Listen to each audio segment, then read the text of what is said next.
In this video, we are going to see the approaches to linguistics in an elaborate manner.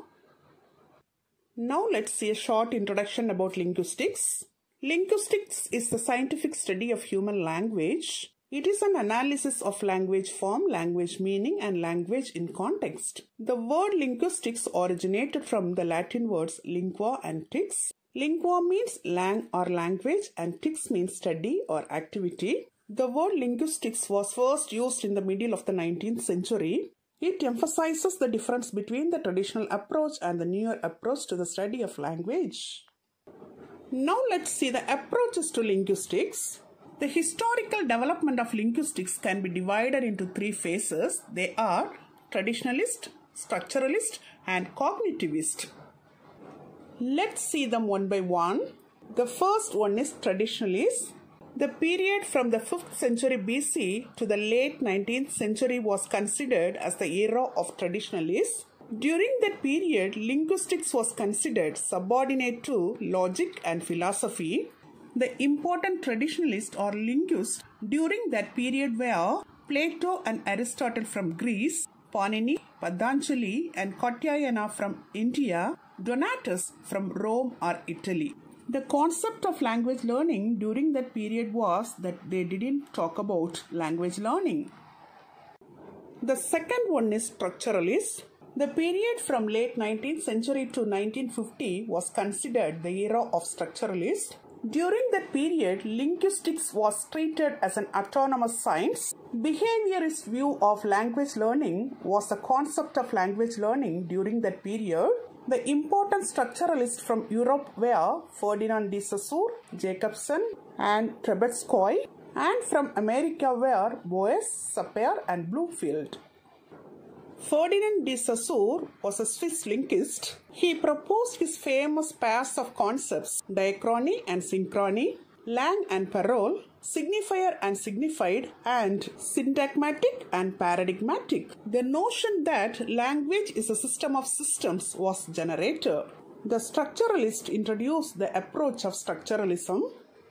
Structural linguistics is an approach to linguistics originating from the work of Saussure.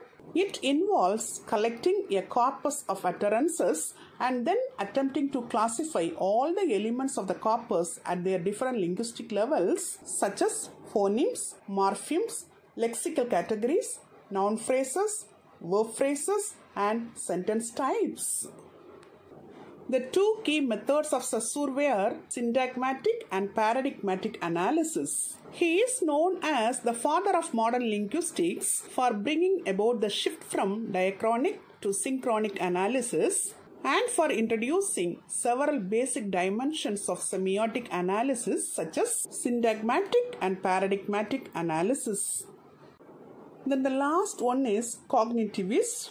The period from 1957 to till now is considered the era of Cognitivists. They study linguistics as a branch of cognitive psychology. Noam Chomsky is a remarkable cognitive linguist from America. The cognitive linguists follow the concept of cognitivist view of language learning, that is, transformational generative linguistics. Generative defines the aim to be able to generate all and only correct sentences, and transformational defines one of the means of achieving it. Cognitive linguistics is an interdisciplinary branch of linguistics combining knowledge and research from both psychology and linguistics. It describes how language interacts with cognition, how language forms our thoughts, and the evolution of language parallel with the change in the common mindset across time. These three are the three phases in the historical development of linguistics. With these, the approaches to linguistics come to an end. In our previous videos on linguistics, we have seen linguistics and its historical survey, dimensions of linguistics, levels of linguistic analysis, and areas of linguistics. Kindly watch all these videos and leave your valuable comments. Till now, in this video, we have seen the approaches to linguistics in an elaborate manner. Hope you have understood it very clearly. Thank you for listening.